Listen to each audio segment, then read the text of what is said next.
The podcast you are about to listen to contains at least one of the following: strong language, disturbing topics, abusive opinions, generally things that aren't appropriate for little kids or overly sensitive people.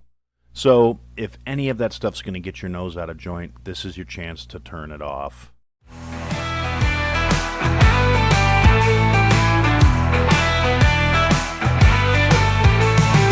Feelings don't matter, so brace yourself tight. He'll lay it down heavy, he'll light up the night. No sugar-coated tales, just cold hard facts. In the realm of opinions, there's no turning back. Listen closer, just walk away. But Aaron had to say it, come what may. Here comes Aaron with the truth untold. No holding back, watch the truth unfold. On the podcast, airways feel the righteous sting. You either take it in or let the silence ring. Fuck me, I've been talking this whole time with the microphone muted. This is a fucking, today is off to a peach. That's what, 15, 20 minutes I've been running my yap here where there is no fucking audio. That's fantastic. So I am going to have to start all over again. So we're going to say, as we do at the beginning of every episode, to Iceman, Jason, Javier, Fitz McShane, El Jefe, El Devlin, El Morte, to the guys of the report, to Billy G, to Walt from the B-Raw podcast, to Kate, the Duchess of New Jersey, to Boomer Bob, to George Fontes of World Ablaze podcast. Thank you guys for your continued support. I appreciate everything. I am now going to have to go rehash everything I just said for the last 15 fucking minutes. Okay, first and foremost, my apologies to anybody that didn't show up because nobody's in the stream right now, that was expecting this to start at 7 o'clock and was like, okay, Aaron must not be doing this shit. Once again, technical difficulties. My streaming platform setup apparently is ass. I did manage to figure out a workaround and get it kickstarted. And for whatever reason, it tried to restart under last week's stream. I'm still working out the kinks. I don't know what I'm doing here. And I only have so much time in the day to play with it and figure things out. So I'm doing the best I can. And like I said, literally just realized I've been talking for 15 minutes with no fucking audio because I had the mic on, my Rodecaster muted. And like a jackass, I have my monitors in, but I didn't have them turned up high enough to realize I can't hear my own voice because I can still hear my own voice. It just sounded a little weird. And yeah, so that's great. I apologize to everyone. When this episode posts, I'll cut all this shit out, all that dead air. But anyway, so to rehash everything, this is what is actually the 5-year anniversary episode of the show. I've been doing this. I started the first episode, actually the first 3 episodes came out on August 31st, 2020. Now, that was, that's when I was laid off. I mean, pretty much anybody that's followed the show for any amount of time knows the background story. I got laid off. I got furloughed, however you want to put it. And I didn't have shit to do. My wife got sick of me having to talk to her. So she said, here, I got you this microphone. You get to start that podcast you've been talking about for the last 5 or 6 years.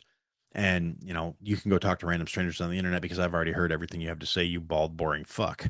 And that was the origin story of this show, as it were. I had a lot of ranty going on. The country was burning. My hometown was on fire. Fucking George Floyd kicked off a fucking series of riots by ODing in police custody. And a shit show ensued. Over the last 5 years, I have done this show pretty regularly. I mean, I've missed a couple weeks here and there, a couple deaths in the family and things like that. And when that stuff comes up, it takes priority. This is still a hobby. It's still just me doing me. And it is what it is. So that being said, it's been a pretty interesting ride for the last 5 years. I've got some stats and some figures we're going to look at and some stuff we're going to go through. And I already went through all of this, but at least it'll go smoother this time because now that you can actually hear me, you won't have to deal with me tripping over my own feet figuring things out because I already did all this shit once. So one of the things that happened was starting last week, I found out that the RSS feed that was going to YouTube was publishing everything as a private episode. So literally none of my podcast episodes were platforming on YouTube, which in and of itself, I never really took it too seriously when I look at my analytics that it never showed any downloads on YouTube because I'm not YouTube friendly. It's one of those things like I've never had a lot. I've picked up several subscribers over the last 2 weeks, which has been really interesting since the first live stream recording episode. I find that entertaining because that means, I mean, the first few I picked up were like, my regulars. It was, Billy G and a couple other guys, Duchess, and I think John signed up. But anyway, point being, I picked up a few of you guys, and then I realized the podcast was publishing every episode as private. And that was a problem. I had something set up wrong. I went back, I figured it out, I fixed it, and it opened the floodgates basically. I took the RSS feed off of private and it dropped 311 episodes all at once. Or actually, no, I'm sorry, it was 309 episodes all at once. And then there's been 2 intervening episodes since. Now, one of the unintended consequences of this, I picked up a few more YouTube subscribers that just I don't know who they are, random people that, it popped up in their algorithm for whatever reason. There's some keyword in there somewhere that something else they were searching for and it came up. And apparently a few people listened to the couple episodes and decided they liked it and signed up. So, I mean, yay, that's great. Thanks. Welcome to the fold. I appreciate you guys. Hope you enjoy the content. Picked up a few trolls, a few comments sort of like, this is straight ass. This is booty. You suck. Typical shit like that where it's like, okay, that's really constructive and helpful. Thank you, Twat Waffle McFuck Muffin. I really appreciate you publishing that this is straight ass. I'm glad to. I'm sure you're not like some bottom feeding parasite that's sitting around watching fucking mush mouth rappers and shit and thinking you're going to be the next big thing because you and your boys are going to blow up someday because you're really dedicated. But no, my shit's straight ass. So that means a lot. And the best part is most of the disparaging comments are on like older episodes. I got some actual useful feedback comments from people that sincerely seem like they might actually be trying to give constructive criticism, which was fantastic. People saying I needed to take the de-esser and clean up the audio feed, which again was on an older episode where I did not have the same setup I have now, where everything was being run through a Chromebook, where my audio editing software was limited, where my knowledge base was limited. So I didn't know how to clean up the RSS feed and make the audio sound better, which is something I like to think I've improved on a lot over the intervening 5 years. So that was useful feedback. I said, hey, thanks. I appreciate it. I had somebody that was like, dude, all your thumbnails are the same picture. That sucks. You need to make a new thumbnail for each video. And I explained to that guy, I said, look, bro, it's pulling the thumbnails off of my RSS feed for my podcast. When I started this thing, I wasn't doing a new episode art every episode, which I should. And I try to these days, now that I have like access to AI where I can, churn out some whatever image that I think fits the title of the episode. And I told the guy, it's like, I'm starting to differentiate now, but I'm not going to go back through and make 300 pieces of episode of show art to go back and change every thumbnail for the last 5 years worth of episodes. And the guy was like, oh, I didn't realize you'd been doing this that long. And it all just showed up all at once. And I'm like, yeah, I screwed up, And that was somebody that actually wanted to be constructive and useful and helpful. So I was like, I appreciate you. Thanks, homie. And that was that. And so all right, cool. Sorry guys. And now that I'm actually here looking into now I'm finally starting to see the comments. Like I said, this audio thing has been a fucking nightmare. I apologize for not being able to hear me. Hi Latoya. Hi Duchess. Yeah, so it's completely lost my train of thought again. This is going to be happening a lot, so I apologize in advance. Especially because I already went through 15 minutes before I realized nobody could hear me because I was running my mouth with my microphone muted. So anyway, yeah, 5 years, finally got YouTube rolling. Not real concerned about my numbers on YouTube because you have to get to like 500 subscribers and I think it's 3,000 hours of playtime before you can monetize.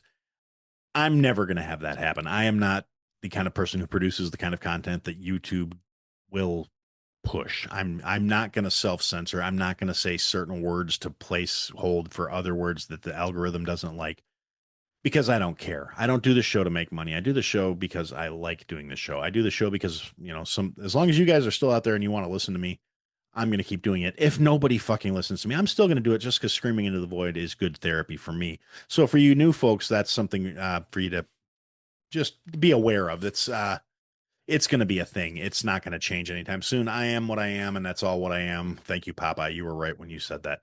Now, the couple other things that I said before I realized the audio was off that I'm going to explain. I apologize for the lighting and the dimness of the room. Like a week and a half ago, I had the light fixture in my fan shorted out. The fan still works. It's keeping the air moving quite nicely.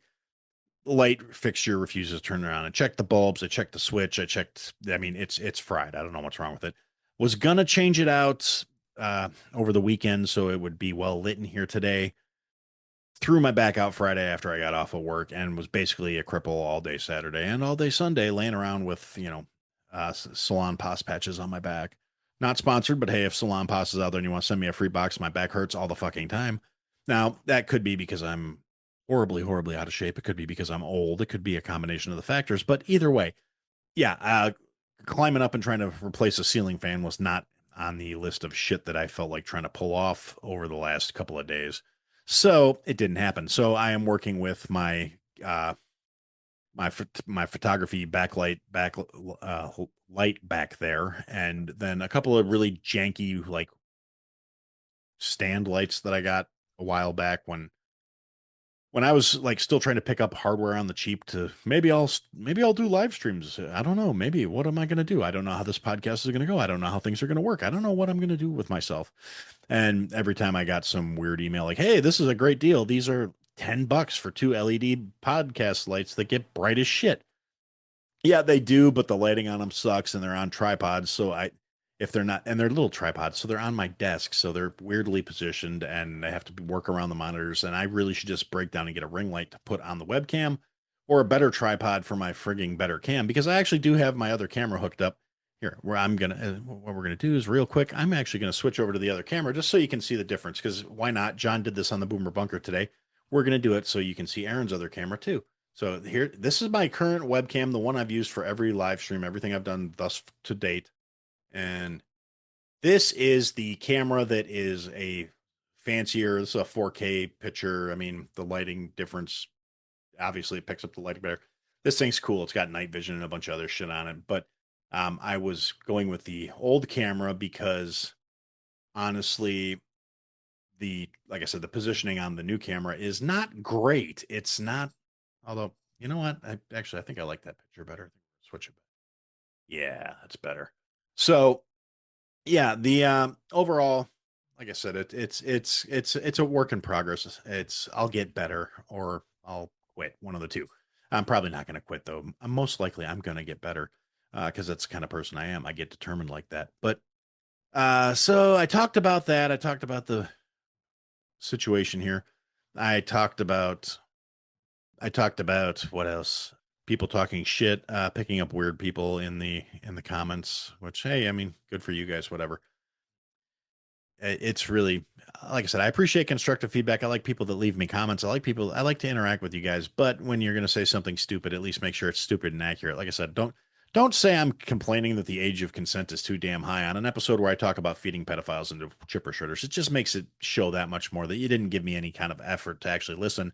I probably said something in the first half of the episode that pissed you off, and you got all butthurt and left and decided to try and leave a hurtful comment that you're going to try and astroturf my fucking algorithm. But at the end of the day, since I don't care about listens or streams or monetizing, you have no power here. So that's kind of how things have been from the jump. It's not going to change anytime soon. Nobody's coming around looking to buy the show. It is what it is, and that's all there is to it at the end of the day. So, yeah, anyway, looking back 5 years of recording this nonsense almost every week. Ironically enough, still have more than 5 years worth of episodes out if I had been posting one episode per week. I got some numbers here because I was like, well, this is something I might actually want to talk about. So people might be interested, might be curious. I mean, I'm not doing massive numbers. I don't, and I already said all of this, poured my heart out with the microphone muted. It's, tale of my life. So I had, like I said, I don't do massive numbers, but I came into this during like the massive podcast boom of 2020, where everybody and their fucking mother that was not at work, not going out, not being social, decided they needed to start a podcast. And really, I get it. I mean, I really do. It makes sense. I mean, we needed social interaction. We needed ways to talk to each other. I get it. The thing is, that's also the reason why there is, and John's bitched about this. I've bitched about it. A lot of people have bitched about it. You go into like Apple Podcast or Spotify or any of the other podcast platforms, there's like 7 million fucking podcasts out there. probably 6.8 million of them have like less than 10 episodes. You know, a lot of them faded out after a fucking year. The fact that I'm still kicking around after 5 years is not a bad thing. But I mean, well, actually, I'm sure there are people out there that do think it's a bad thing. Howsoever, I don't think it's a bad thing. And one of the things about it is, you know, like I said, I think I've gotten better. The sound quality's gotten better. You know, people saying, "Oh, well, you need a de-esser." Yeah, that's useful feedback. I did find that out when I stopped editing the podcast on a Chromebook. That's one of those things. Chromebook, there's not a lot of great software that runs on a Chromebook for cleaning stuff up. I mean, it exists, but it's cumbersome. It's hard to use. There's better software available if you get an actual PC or a Mac. If you want to run GarageBand, which is, I guess, like the standard for a lot of people.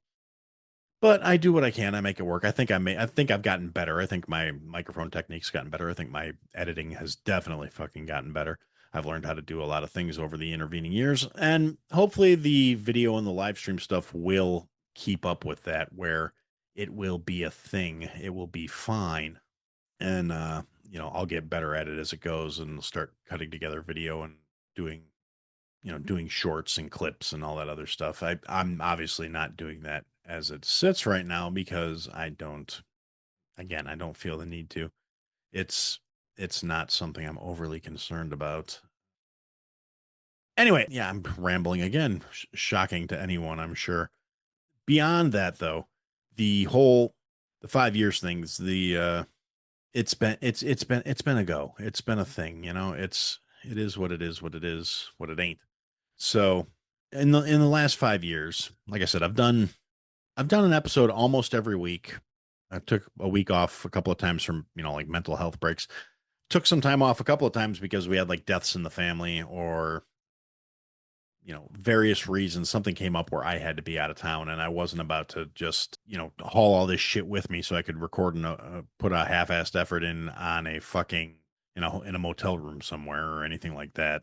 But yeah, so 5 years, like I said, 3 episodes launched the first day. I was dropping 2 or 3 episodes a week sometimes because there was a lot going on between the riots and, you know, my hometown catching on fire and just generally trying to get the stride and figure out what the show was going to be, figuring out where it was coming from, where it was going. I mean, it took me a while to find my stride. That's why I always say I don't recommend people go back and listen to the old episodes unless you want to hear how far things have come. And, you know, it is what it is. Now, like I said, I pulled up some stats here over the span of 5 years. And I found out some of this specifically because of me dropping all the episodes on YouTube all in one big swell foop.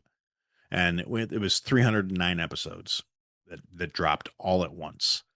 Now, if you do the math, 5 years, 52 weeks a year, that's, you know, like 260 episodes, give or take, if you're doing one a week with, you know, occasional leap year and all that other shit. But anyway, so figure ballpark 260 episodes over the 5 years, not counting guest episodes, because 309 episodes was, like I said, that was the whole shebang. That was every episode I've ever published, every short episode, every guest episode, the episode that was literally all podcast ads or pod ads, whatever, for other podcasts because I was out of town again for a funeral.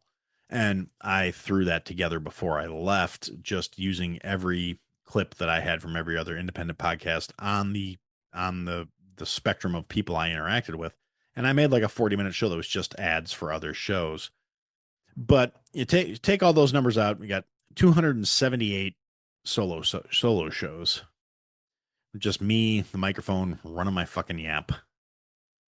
One episode that was myself and my wife because she decided to hop on here with me, and we did that one as a live stream. That then we got the live stream episodes that were on YouTube only of like the one chip challenge that I did with my buddy Jason, the owner of Horrible Designs. He and I did the one chip challenge one year.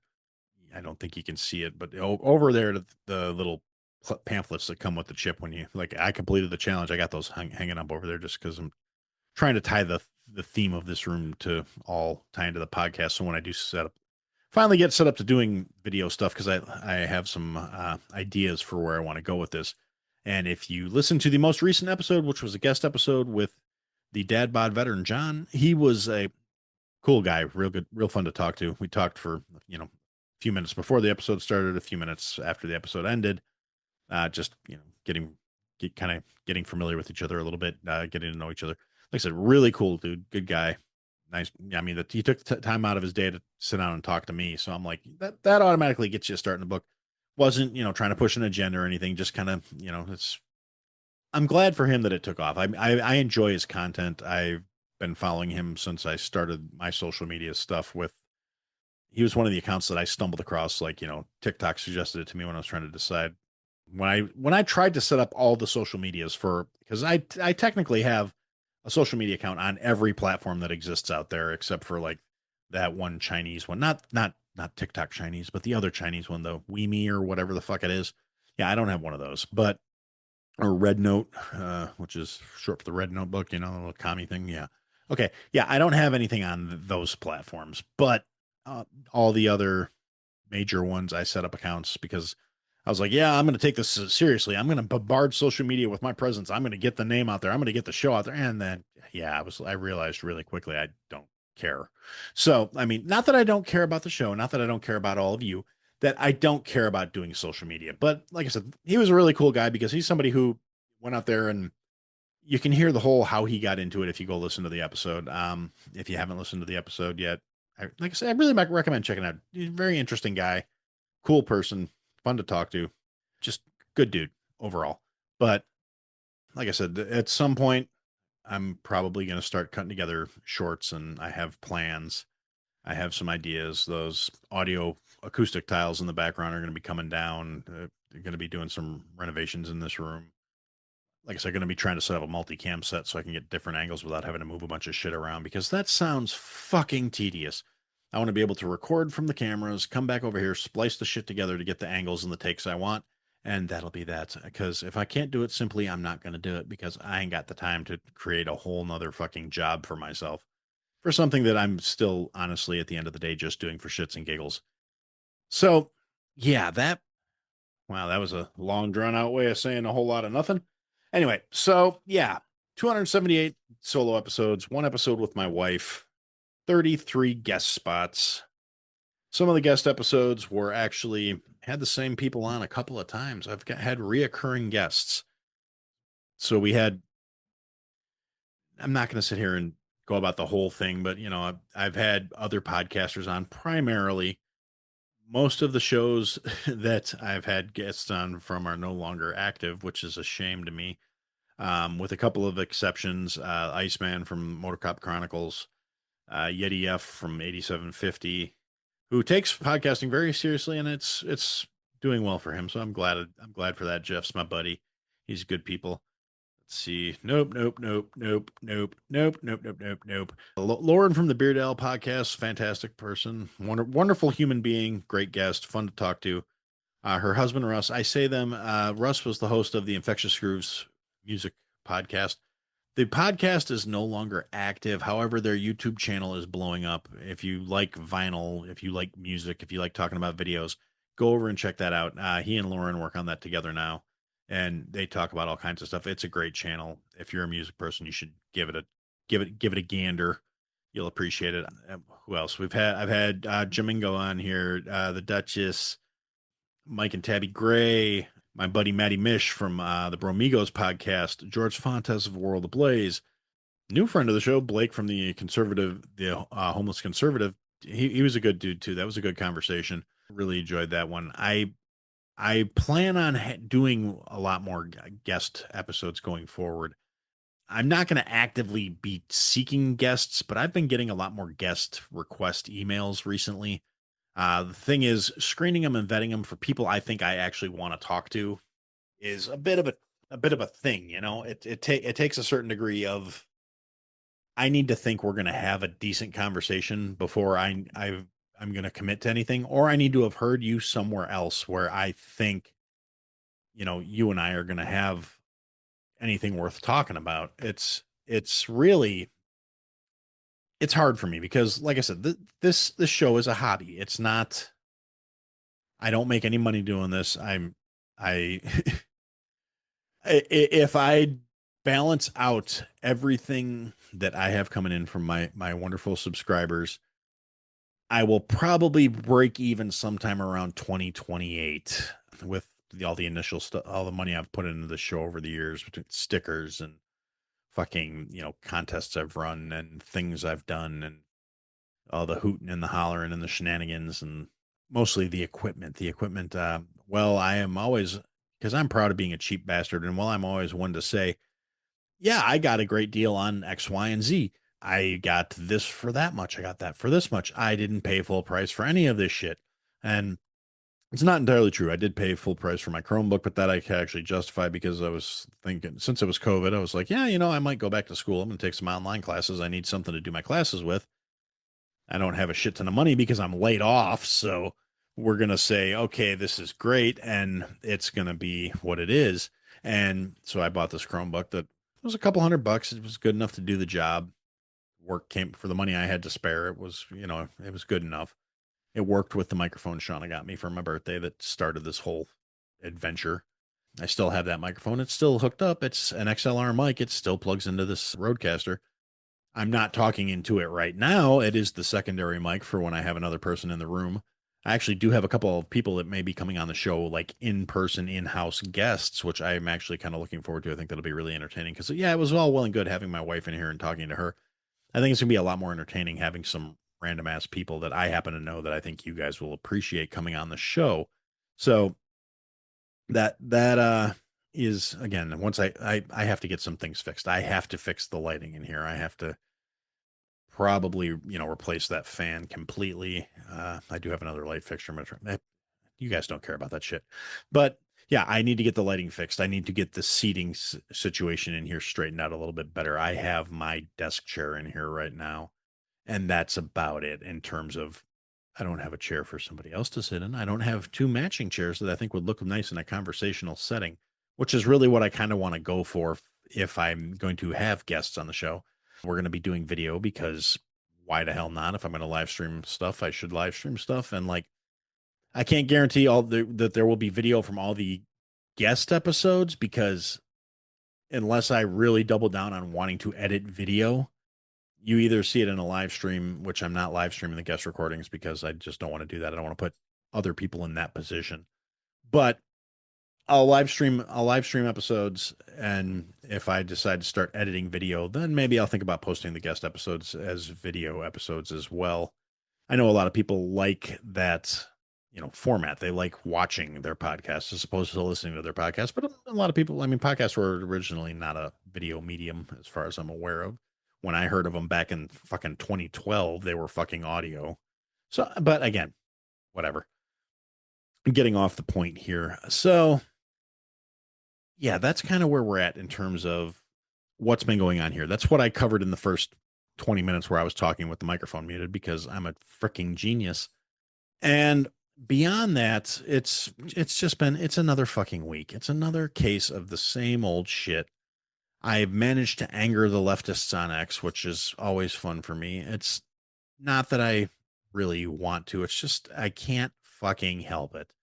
I say things they don't like. They make all their assumptions. They come at me with attacks. I ignore them. They think they won because they're low IQ motherfuckers. And since I insulted them and one particular comment I made was on something Gavin Newsom's fucking social media manager posted where I was like, this is only entertaining to people that are already on your side. You're not winning anybody over. Nobody's sitting there going, wow, that's such clever satire, because it's not. You're literally doing all the same shit that you talked shit about Trump doing and saying, oh, well, no, now we're mocking him. No, you're fucking retarded. There's nothing biting or clever or witty about it. It's literally just regurgitating the exact same shit he does.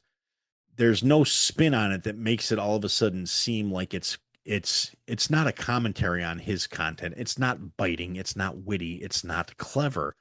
It's literally doing the exact same fucking thing with nothing that makes it satire other than the fact that it's coming from somebody who was previously a critic of that position.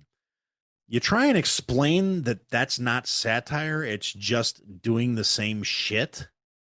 Because if you don't bring anything else to the table, if there's no commentary behind it, if it's just you're using his style to say your message now instead of his.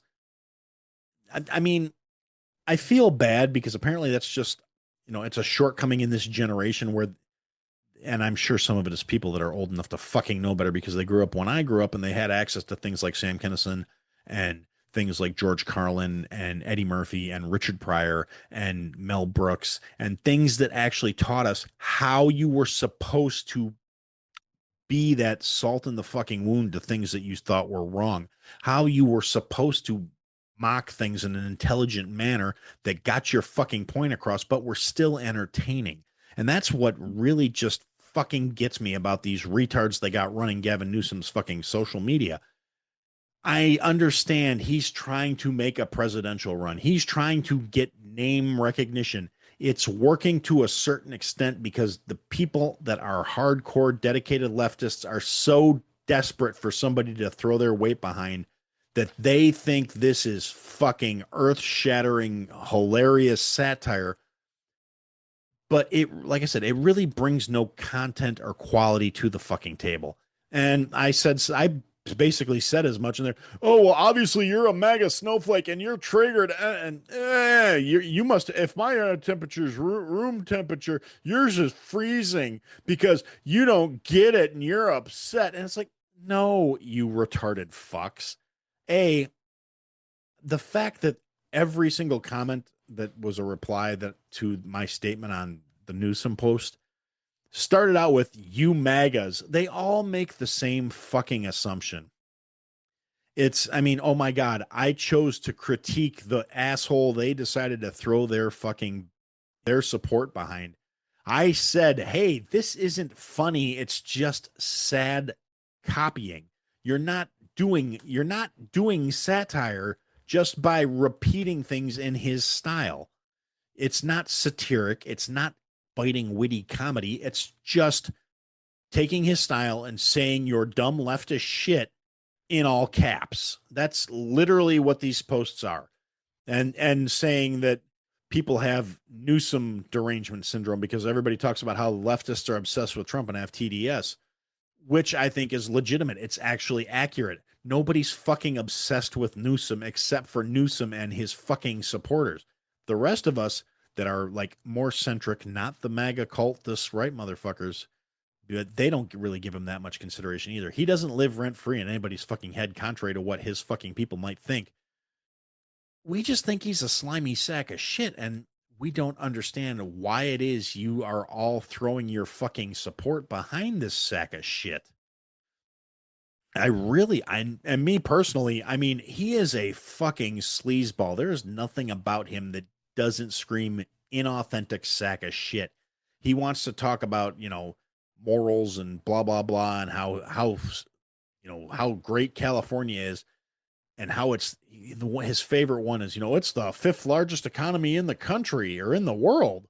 And yeah, he managed to take the state with the fifth largest economy in the world, and it's now the sixth largest economy in the world. Let's start with that. He managed to lose an entire place under his leadership.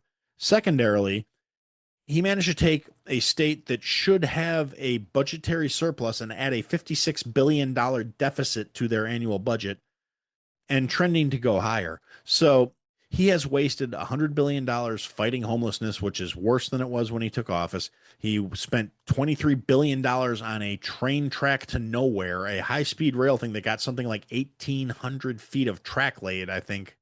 I don't know the number off the hand. Again, these are things that should be in my little scribblies here, but they're not. It's just the things that are irritating me. So this guy is a sleazy, slimy, fucked his campaign manager's wife. He's got his fucking vapid trophy broad that hangs on his arm out there. Gavin's what the whole country needs. No, the last thing this country needs is that slimy piece of shit in office with any more authority than he has. He already destroyed what was once a beautiful fucking state, tanked what was once a thriving fucking economy, and managed to do all this while still trying to say the rest of the country is the fucking problem. He loves to point out how all these other blue states or red states have a much higher crime rate than California does. But, as is typical with any political fuckwad, he likes to spin those stats where it's like, Yeah, when you're talking about per capita, when California has 10 times the population of another place, 100 murders in California doesn't hit the same way as 100 murders in fucking Rhode Island does. So yeah, they're going to have a higher fucking murder per capita. And I don't know what Rhode Island's murder per capita rate is. I don't know what murder per capita rate in fucking California is for that matter. What I do know is this worthless slimy shit stain is real good at, you know, pulling selectively out of facts and figures. They're all good at it, but he takes some sort of perverse pleasure in it. I swear to God, you can see it in his slimy fucking eyes when he does this shit. And then the other thing he likes to leave out, and a fact that pretty much every right wing yammering talking head likes to bring up every time he makes these comments, is it's accurate. So I will repeat it because it's the truth. It's not like it's the right wing counterpoint to Gavin Newsom's sliminess, because there are plenty of greasy motherfuckers on the right too. But it's an actual fact, which means it bears repeating. The majority, like the top out of the top 15, I think it's 13 of those, like the murder capitals and the high crime cities in those red states, are all Democrat run. They are blue cities in red states. They are the population dense areas, which tends to favor Democratic horse shit for, whatever reason. I still don't understand that mentality of, hey, these people keep making my quality of life worse, but I have to vote for them because reasons.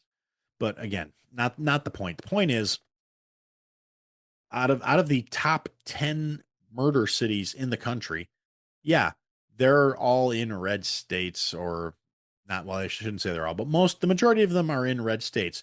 They are all blue mayors, blue city councils, and blue, I mean, blue through and through.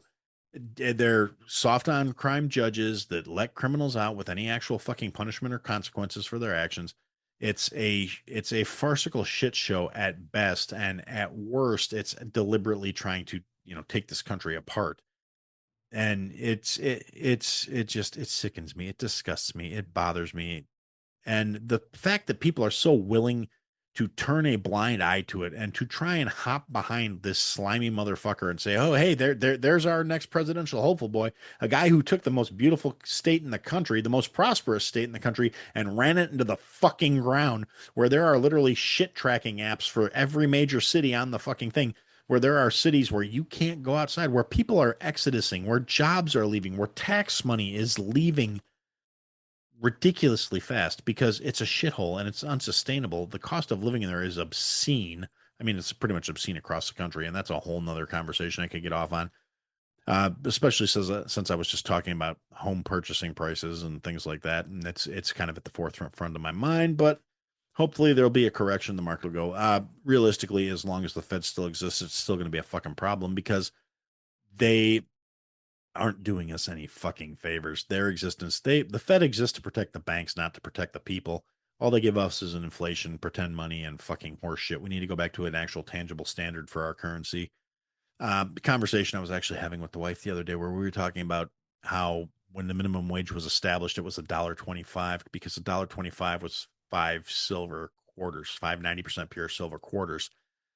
Now, the fact that minimum wage has jumped up to $7 or $8, whatever the fuck it is now, I don't know, because I don't agree with the minimum wage. I don't believe I I believe you should be able to negotiate what you're worth based on what you provide. Not that, I mean, now granted, it's a kind of a sticky situation, for me at least, because I look at it as, yes, there are some scrupulous motherfuckers out there that would be paying motherfuckers, 2 loaves of bread and a jar of Tang a week to work 40 hours a week if they thought they could get away with it. And for people like that, minimum wage is probably a prerequisite. But on the other hand, those are also the people that hire fucking illegals, because they can pay them under the table, pay them substandard wages, and not have to pay a fair market value. Which is another thing I have against illegals being in the country, is they do fuck with the fair market practices of capitalism, where they do water down the labor pool. There are unscrupulous motherfuckers that will hire them, and then the scrupulous motherfuckers have to try and make a competitive business model with a narrower margin, because they have to pay people actual legitimate wages and benefits, and it just, the whole thing's fucked. And speaking of people talking about, speaking of illegal immigration and people having problems with Trump and everything else that's going on. Before I forget about this, it was something I was reading earlier today. Apparently, there was a big protest in Puerto Rico saying they want to be a free country and removed from U.S. influence, no longer be a U.S. territory. Me, being the kind of person I am, I was perfectly fine with Puerto Rico being a U.S. territory. The thing is, like, the Dems keep pushing, oh, Puerto Rico should be given statehood. Puerto Rico should be given statehood. No, it really shouldn't. I'm sorry to say it. I'm perfectly content with them staying a U.S. Commonwealth, but they don't want that, apparently. They want us out. They want us the fuck out of there. I hate to say this because it's going to sound like I'm being a prick. Well, actually, that's a lie. I don't care if I sound like I'm being a prick. Again, it's true. It bears repeating. Like 52% of the people in Puerto Rico are on public aid. They're on welfare. They're on food stamps. They are receiving some sort of federal benefit. If they are given statehood, that's fine. Then they can keep their benefits.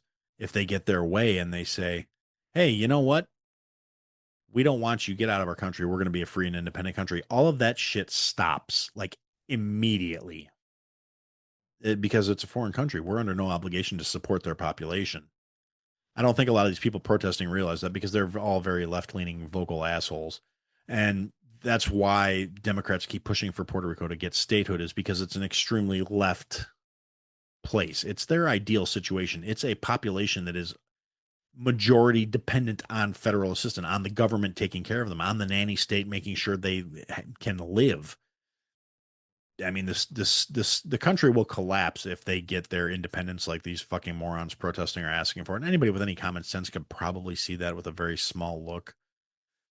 But I'm actually a big believer that sometimes baby got to burn his hand on this fucking stove so he learns not to touch the lit eye, you know? So maybe we give them their independence. All right, there you go. Fuck off. Have fun. Have a nice day. Thank you. Come again. The biggest impact on most American citizens is, yeah, you have to have a passport to go there now. I mean, and the other thing about that is that also means all the Puerto Rican citizens that are in the States either have to, apply for citizenship, renounce their Puerto Rican citizenship, or get the fuck out. So it's, I don't think it's been very well thought through by the people who are leading these protests, but most of these movements are not led by people who are really strong at thinking, much less planning for long term or looking at actual cause and effects. Because again, it's based on emotions. It's based on, oh, Trump's a fucking dictator and we don't want any part of it. If Trump was a fucking dictator, none of these leftist assholes would be able to say the shit they say publicly and be walking free. That is my litmus test for, is this actually a dictatorship? The sides screaming to censor speech. The sides screaming that you can't say these words. The sides screaming that you can't do that because you meet these categories is not the fucking Cheeto. I mean, anybody, like I said, talking about the people that I triggered with my little comment about Gavin being a slimy sack of shit. I am not a MAGA person. I am a MAGA first centrist, or I'm an America first centrist. That came out fucking ass backwards. I believe that until we prioritize our own needs, our own well-being, we cannot babysit the rest of the fucking planet. That's where it stops. I believe that if you come here, you assimilate, or you fucking don't come here. There are 52 Muslim shitholes in this country, or on this planet right now. There's no reason to come here and think that America needs to accommodate your beliefs. Now, I've talked about this before, and I'm not going to go off on a big anti-Muslim tear because, again, I'm not opposed to people who believe in Islam. I'm opposed to the fucking jihadist set who believe in following that doctrine about conquering all the fucking infidels. If you want to be a peaceful, happy, loving Muslim and you're going to leave me alone and let me live my fucking life, I don't fucking care. Believe what you want.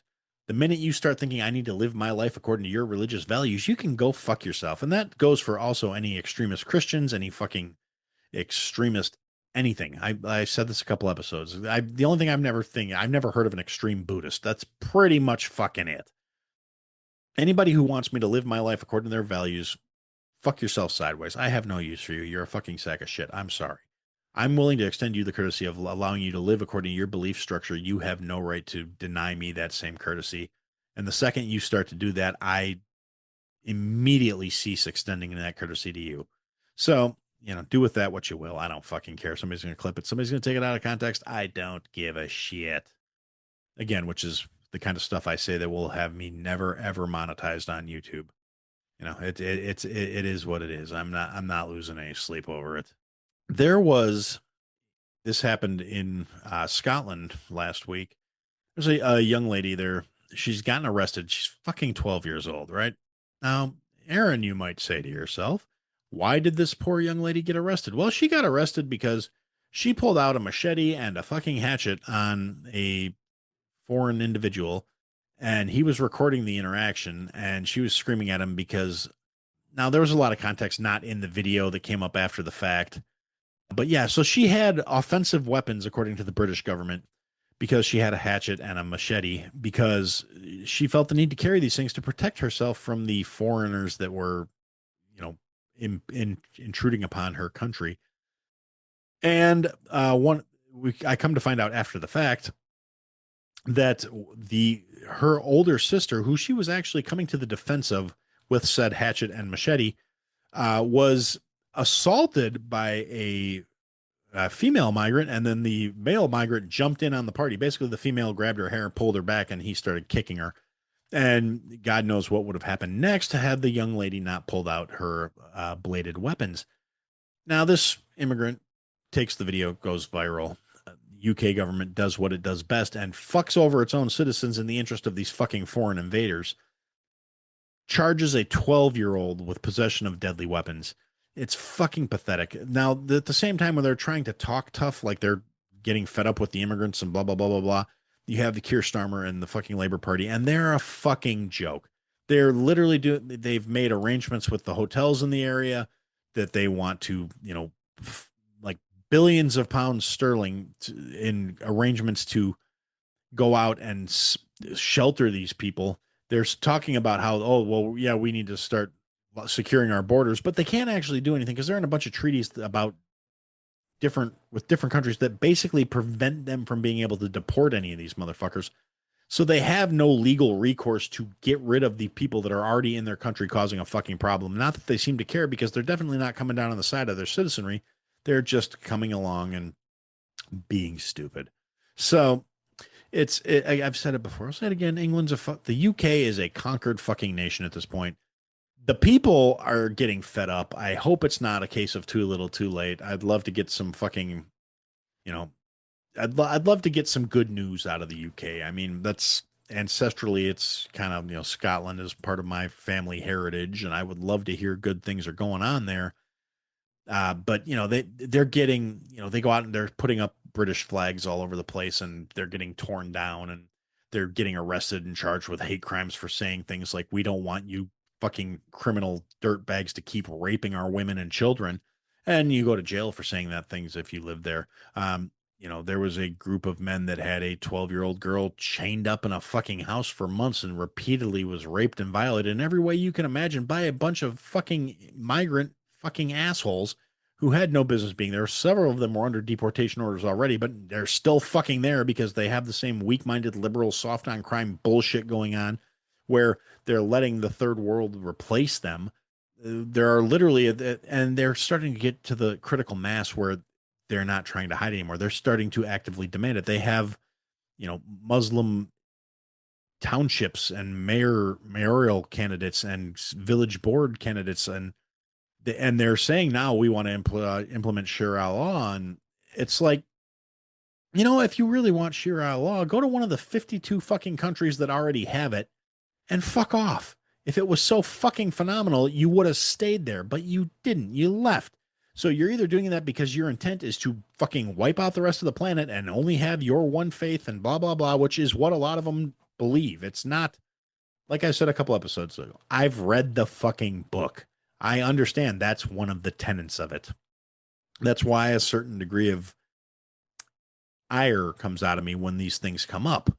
It's not like it's not a stated faction of the belief. These are not isolated fucking groups. It's part of one of the tenets of the fucking faith. And anybody who wants to ignore that does so at their own fucking risk. And again, if I was the kind of person that worried about being labeled as intolerant or whatever, I probably would be afraid to say this, but I'm not. I don't care. Call me whatever the fuck you will, because that's one of those reasons I'm happier than most of these miserable motherfuckers that are a decade younger than me, because that seems to be where most of the miserable cunts live, is in the millennial bracket. The ones who are fucking enabling the fucking geriatric motherfuckers who put this play in motion, because none of this shit, none of these young motherfuckers are in a position to have initiated any of this bullshit. This is like the WEF globalist retarded geriatric motherfuckers that are all going to die before their dream comes to fruition. But these smooth brain retarded young motherfuckers are the fucking, they are the hammer that's being swung at the fucking nail that is freedom and liberty in this fucking case. So it's frustrating to me. I mean, at the end of the day, calling a spade shouldn't be considered a hateful or a phobic act. It's reality and truth are what reality and truth are, and whether or not you like them is irrelevant to the fucking matter. It is what it is. That's just the reality of the matter. I keep coming back to this. I don't want to sound like I'm just harping on decay of Western civilization, because realistically that's what it is, and it's a self-inflicted problem as far as I can tell, because we have all these morons who are complicit in it. The people that are, suicidal empathy, like I keep saying, is going to be one of the biggest, most horrific issues that comes out of all of this shit. The people that are willing to condemn themselves and do so with the best of intentions and the truest of empathy, because they honestly think this somehow makes them a better person or makes them fucking more accurate or more, better educated or whatever other nonsense they tell themselves to make them feel like they are justified in their suicidal fucking bullshit. It's utterly retarded to me, and it's driving me crazy. It by stages, because it's like literally watching these people. It's like that situation where if you put a frog in a pot of water and you gradually raise the heat level and it doesn't realize it's boiling until it's already fucking cooked. That's the same way I feel about these fucking people. They don't realize, because it's happening gradually, but it's not happening that fucking gradually where anybody with an ounce of common sense can see it's fucking happening. But the virtue signaling, and again, I hate the fact that these assholes are making it where I have to acknowledge the slippery slope motherfuckers were right in execution of concept, if not execution of fucking principle, because it applies to everything about the left is a death cult as far as I can tell. I wish it wasn't. I mean, there was a time where I've said this before, I considered myself very fucking liberal when I was young. And I honestly believe that to a certain extent, I probably fucking was by the standards of the time. The unfortunate thing is that was by the standards of the time. The standards have the crusty old conservative motherfuckers, when conservative still meant I don't want change, not I just want change at a slower fucking pace. When that was the case, when liberal meant you wanted change, you wanted to see people's lives improve. Now, we still think we have people, they honestly still believe that's what they stand for. They want people's lives to improve. The problem is how they want it to go about it is unrealistic at best and fucking literally fascist, even though they are the ones that are quick to call anyone who doesn't perfectly align with their ideals of fascist or a Nazi or any of the other horse shit they like to throw around, because they want everyone to have their lives be bettered through direct government involvement and by taking shit from people who have and giving it from people who won't earn. And it's one of those things. Another one of those, it attracted some heat. Made a comment because Tammy Duckworth, my retarded fucking state representative or senator, I hate her with the fire of 1,000 suns. I hate her almost as much as I hate the governor. She is a utterly garbage human being. She should know better. She shouldn't be fucking war hawking. She got blowed the fuck up. Now, granted, she got blowed the fuck up based on whose account you go off of. It's either because she's incompetent or because of shitty luck. But either way, she got blowed the fuck up. You'd think she'd be a little more sympathetic to situations that involve people getting blowed the fuck up. But she was one of those ones that, she never met an appropriation for the Ukraine she didn't like. She wants to extend the war. She's, bad mouthing that Trump's trying to negotiate a peace talk because it's Trump trying to do it. She was all for every fucking additional cent we sent over there, despite the fact they can't account for the majority of the money at this point. But again, I don't want to get off on that tear, but this worthless fucking cunt says, well, the Republicans are trying to get rid of SNAP and Donald Trump is destroying the middle class. The Democrats destroyed the fucking middle class. Middle class has been destroyed by every reasonable metric out there. I should be considered middle class. I don't consider myself middle class, but I make above the median income for the country. Not by a lot, but I do make above the median income of the United States. So you'd think logically that would put me firmly in the middle class since I make more than the middle average income. Now, I can honestly tell you, it don't. It really doesn't. It doesn't help any that I live in Illinois, which is, bears the highest individual tax burden in this country still, despite a couple other red or blue states trying to, claw that title back. Now JB has securely nailed that one. But at the end of the day, like I said, I should be okay. I should be able to say, yeah, you know what? That sounds fun. Let's do that. I shouldn't be living check to check. Like I said, I make decent money. I don't make great money, but I make decent money. I take issue with people that are trying to say that Trump's destroying the middle class by saying welfare recipients should have their benefits regulated, by saying things like we're going to reduce fraud and waste on these programs, which will actually free up more money for the people that should legitimately have it while costing the taxpayers less money. That is my major issue with all of these, social safety net programs. They're not used properly. They're not used the way they were intended. The fact that people have made generations of welfare into a lifestyle instead of using it as the temporary hand up it was intended as sickens me. The fact that we have politicians out here clamoring to keep it that way makes me infuriated. It makes me want to do horrific shit that would get me thrown in jail if I actually vocalized the thoughts that I have when I see this fucking retarded cunt that fucking, stumped her way into office despite being a fucking idiot out here saying, well, Trump regulating SNAP will destroy the middle class. If you're middle class, you shouldn't be on public aid. That literally negates the concept of you being middle fucking class. If you're on public aid, you're fucking poor. Now, to further that concept, and again, this is not that I think nobody should have a hand up. I don't believe that. I know shit gets rough. I've fucking been there myself. I've been denied for aid when I swallowed my fucking pride and went and applied for it. And basically had the caseworker tell me that there was no point because I was, young, white, and didn't have any fucking kids. I wasn't getting any aid.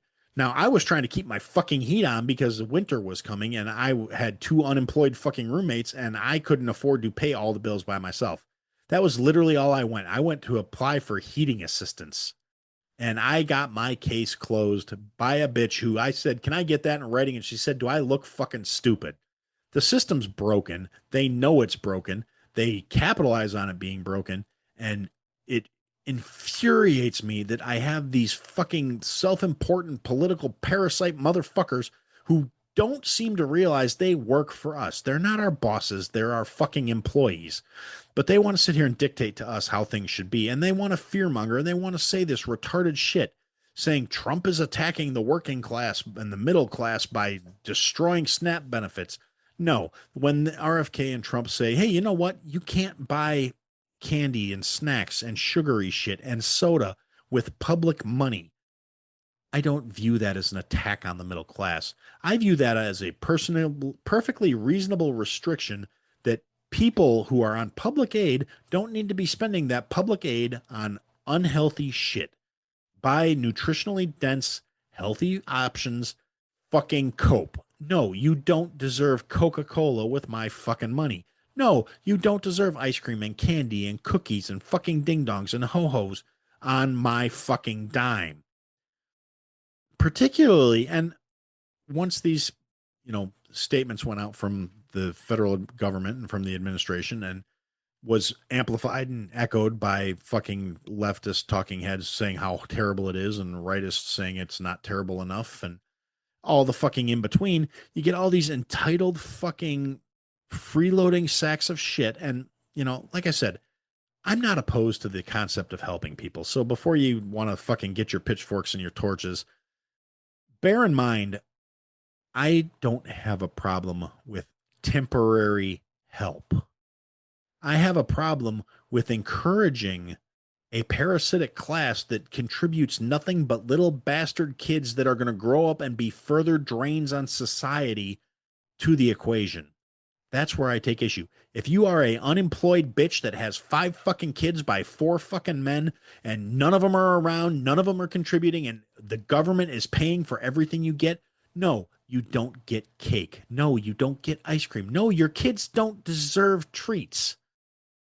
That's not how it works. This is supposed to be help. This is supposed to be aid. It's in the word. Supplemental nutritional assistance program. That's what SNAP stands for. So by saying through this assistance, you are getting nutritional shit only. No foo-foo shit, no candy, no sugar, no fucking soda. It's a matter of fucking reasonableness. It's people like myself, people who like, if I went and applied for public aid tomorrow, they would laugh me out of the fucking office. They'd take one look at my W-2s and say, are you fucking insane? Get out of here. You're wasting everybody's fucking time. And then I'm going to go to the grocery store and I'm going to have to put shit back because I don't know about anybody else, but when I go to the grocery store, I have a list. And I also have, because every fucking store on the planet has it now, I have their app open. I have their app open, so I start putting things in the cart while I'm shopping so I can see how much money I'm spending because I have to budget.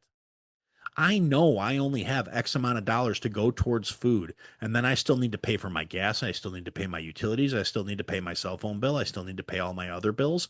I still need to pay for the like 2 remaining streaming services I have because I mentioned this a little while back. I had to cut a lot of fucking costs because the fucking utility bills in Illinois shot up like 110% 2 months ago. And it's not like that was a temporary adjustment. It's not like they're going to come back down because the state of Illinois is real good at taking more money out of your pocket. They've never given any of it back. I mean, I had to fight with them for years over a tax issue that never should have been a thing. And it's utterly ridiculous. So if I have to do that when I'm out purchasing shit with money I earned, with time out of my life that I will never get back that was used to purchase said goods, why should I give a nickel-plated fuck about the freeloading unemployed sack of shit with 5 fucking kids that has 3 grocery carts because the oldest kid is pushing one, she's dragging one and pushing the other one, and it's full of shit that my tax dollars are going to pay for? So you want to bitch and whine? Oh, well, what? You don't think my babies should have soda? My babies can't have treats? No, they can when you go out and get a fucking job and buy them your fucking self. And ultimately, I might have been a little more forgiving. I might have been a little more generous in my stance on this matter, except for literally every fucking video I have seen in the last week and a half of people bitching about the changes between RFK saying that they were going to take soda and fucking junk food off of SNAP. And this has been going back and forth for a little while now. So it's not like this was a recent development, but every video I have seen of some bitch complaining about how they're going to lose money. Every time I see one of these hood rat motherfuckers posting videos like, look at how much I got, it's all on EBT. Every time I have to see one of these cunts embarrassed that they had to put shit back because all of a sudden EBT's not paying for their free shit anymore, and they only had to get healthy shit like fruits and vegetables and meat and milk, and all of the junk food had to go back on the fucking shelf, and they're whining about it like they're the fucking ones being wrong. Like, oh, my kids can't have snacks because RFK and Trump took them away. No, your kids can't have snacks because you're a lazy, parasitic sack of shit and you are an entitled fucking cunt that thinks the rest of us should be footing the bill. And if I hadn't seen all of these fucking videos, every last one of these fucking worthless parasitic sacks of shit was, you know, hair did, makeup done, nails did. None of that shit is covered by public aid. So obviously they got money for that bullshit. They got on better clothes than I do half the fucking time. That shit ain't covered by public aid either. So however they're getting the money for this other shit is money they could be spending on their own fucking food like the rest of us have to. So no, my sympathy is non-existent for these fucking people. Now, I have no problem making sure kids stay fed and nourished and healthy. And honestly, when you're the party that believes you can kill a baby right up until 3 days before it's fucking born without it being a problem, don't come to me crying about, oh, what about my kids, bitch? How many did you have scraped out of you? Answer that question before you want to talk about the ones that managed to avoid it. All right. Fuck you. It's not that you value life. You're a freeloader and you're an entitled fucking piece of shit. The people who are actually legitimately like using the programs the right way, the ones who are using WIC or SNAP to temporarily supplement their shortfall to make sure their kids are taken care of. I might feel a little bit of sympathy for them, like, because they're not going out there and blowing their entire wad on junk food and on horse shit. The ones who are doing it the right way, who are using it to buy nutritious, nourishing food for their children, are probably trying to get off the fucking program because that's what you're supposed to do. It's supposed to make it so you're not struggling to stay alive so you can better your situation enough to get off the fucking program. It's not supposed to be a lifestyle. It's not supposed to be something you raise your kids into. It's not supposed to be a mentality where you tell your kids the government owes you this shit and you deserve it for being nothing. It's utterly disgusting to me that people have this mentality and then have the audacity to say other people are wrong for being fed up with their shit.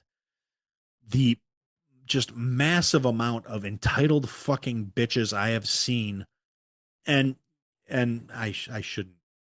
It sounds very like anti-woman when I'm saying this, but I'm really not. It's more that, again, I can speak from personal experience. It's a lot fucking harder for a guy to get on these programs. And now, am I saying there's not a bunch of freeloading parasitic dudes out there too? No, there's a fuck ton of them, but it's a lot more fucking involved for them to get on those programs because generally the people who administer these things go, oh, woman, 5 kids, no questions. Guy, 5 kids. Well, where's the mom? Oh, you don't have any kids. You're just fucking poor. Well, tough shit for you. Do better. Go out, earn something. Oh, you're not going to earn something. You're just going to fucking get injured, go to the ER, and then walk out on the bill because you don't have any insurance because you don't have a job, and you fucking get your fucking Section 8 checks and all this other shit. And it's like I said, these programs were founded with the best of intentions. They were abused, neglected, poorly administered, and ruined to the point where I have no fucking sympathy anymore. I'm burnt out. I'm out of it. I'm tired of having to go to the grocery store and tell myself, you know what? Maybe, we're not going to be able to have, milk this week. Maybe those bagels are, yeah, they're only $4, but we got other shit we need more. Maybe I can't have the breakfast I want because I have to budget because I'm responsible for my fucking debts because I make too much money to get public aid, which is not a bad thing. I'm perfectly content with the fact that I make too much money to get public aid.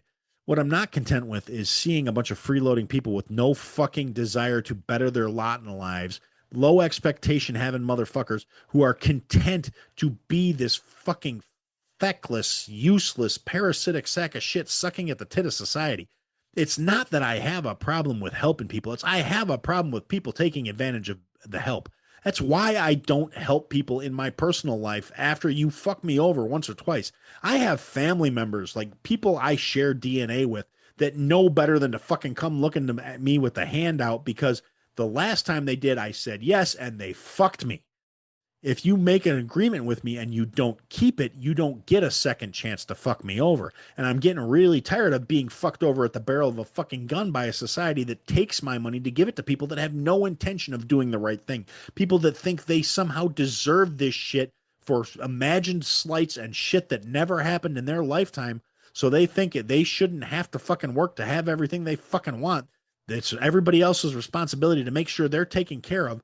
And then the pathetic, worthless, weak willed, soft minded motherfucking liberal morons who weren't, didn't grow up in a situation where people thought like that because their parents had enough sense to put them into a position of privilege where they didn't have to worry about these things. So they don't actually understand the realities of the situation these people are in. So they just feel really bad because they never actually had to want or worry on their own. They never had to actually make something of themselves to succeed and survive. So they just assume, oh, well, everybody should be pitching in to help these poor, unfortunate motherfuckers because it's not fair. It's not their fault that they're shiftless, layabout, lazy motherfuckers who are entitled to think they should have whatever they want without actually having to do the fucking work. And it's frustrating. I really, it drives me nuts. I hate the entitlement. I hate the people who think these programs exist because they fucking deserve it for some goddamn reason. I hate the people that think you should have whatever you want simply for the fucking achievement of existing. People like that just rile me up. They get me all fucking pissed off. And then you get these fucking woke, and I'm bringing back things that like, oh, well, you're just saying this because blah, blah, blah. And then, the kind of shit that makes these retards think, oh, well, he must be MAGA because those are MAGA talking points. No, those are talking points of anybody with any fucking common sense that happen to be real popular in the MAGA movement because they make a certain subset look bad.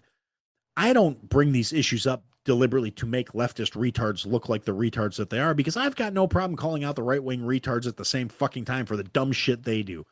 I bring up these points because they're valid, because they're accurate, because they're true. If you don't like it, I don't fucking care. You don't get to dictate to me from your position of privilege where you've never had to deal with these situations telling me I need to be more empathetic towards the scenario. You've never been in a position where you're boiling water on the stove because the stove's electric, but the gas is cut off and you still want to fucking wash your nuts without fucking freezing to death because it's the dead of winter and you happen to have a gas water heater in your shitty fucking apartment. And, until you've been in those situations, you've got no right to lecture me for my frustration with a system that's fucking broken and a fucking entire class of people that have no inclination to fucking do for themselves. When you want to, this is why when people tell me I should feel bad or I should feel some sort of inherent guilt for my privilege, I tell them to go fuck themselves because they have no idea who they're talking to. They don't know what I've been through. They don't know what I've done. Don't know what I've had to do. They don't know anything about me beyond the superficial assumptions they make based on very, entry level shit they might have actually heard about me or might have heard, taken out of context in a statement or whatever, or, a 240 character post on X that makes them think, oh, well, this guy must be a MAGA and he must hate Newsom and he must hate black people and he must hate, you know what I hate? I hate lazy, entitled pieces of shit. I don't care what color you are. I don't care who you pray to. I don't care who you fucking love. If you're lazy, if you're willfully stupid, if you are entitled, if you think anybody owes you a fucking thing, I hate you. I'm not going to apologize for it. I don't feel bad. I don't feel guilty. And I'm not going to pretend like I do to score some sort of social point with a bunch of people who I couldn't respect less if they fucking paid me. I mean, it's the same thing with these retards. Oh, well, I think I got a zinger off on this guy because I said something that would hurt my feelings if somebody said it to me. I don't fucking care. If I don't respect you, your opinions to me mean less than nothing. If you're not fucking me or signing my paycheck, I really don't care if you like me or not. That's the long and the short of it. I mean, yeah, it's great if you do like me. It's fine if you want to be my friend, if you are a decent human being. If you think I'm going to be the kind of person that's constantly going to be doing shit for you just to be doing shit for you, you're fucking stoned or stupid. And either way, you're fucking wrong. If I see some sort of value in our relationship, if there's some sort of reciprocity in the matter, great. We both benefit from knowing each other. We are enriched for being in each other's lives. That's the kind of people I want to be around. The people who understand that concept and appreciate it and return the feeling. People who feel like I bring some sort of value to their life beyond what I can do for them simply by being there. And the people who want to reciprocate and bring a value to my life beyond what they can do for me simply by being there for me, whether it's an ear to talk to or whatever. At the end of the day, these feckless motherfuckers who think I owe them something just because I have something and they don't can all go fuck themselves with a cactus. I have no use for these people. And when they want to start, well, you're a bigot, you're a phobe, you're an ist. Why would I give a fuck what someone who I don't respect thinks of me? That's realistically, that's something this society has fucking forgotten, is the opinions of people you don't respect shouldn't matter to you. Your life should not be fractured because somebody you think is a fucking retard said something about you that you didn't like. And it goes for the left, it goes for the right. There are snowflakes on both fucking wings of this turkey. And at the end of the day, that's what it boils down to. Why do you invest so much of your time, your energy, and your life worrying about the opinions of people you don't fucking respect or even like? Who fucking cares? And at what point did society say, you know what, you should value the opinion of these people? Why did we become so weak, so defeated? Why does cancel culture work when you got a whole army of people that you don't fucking like able to impact your fucking life? I don't understand it. It's pathetic. It's weak minded. It's frustrating, and it drives me crazy that we're here. But for now, we are, and I guess that's all I got in me for the moment. Kind of gassed out here now. We'll be doing a giveaway here in a couple weeks for any subscriber. The 15th? Yeah, the 15th, because today's the 1st. So 2 weeks from today, we're going to be doing our next giveaway for the supporters of the show. So you got 2 weeks if you want to sign up, buy me a coffee or Patreon. Sign up, get your name thrown in the hat. It's going to be really cool. It's going to be worth it. I promise. Yeah, I guess for now, that's what I had to say.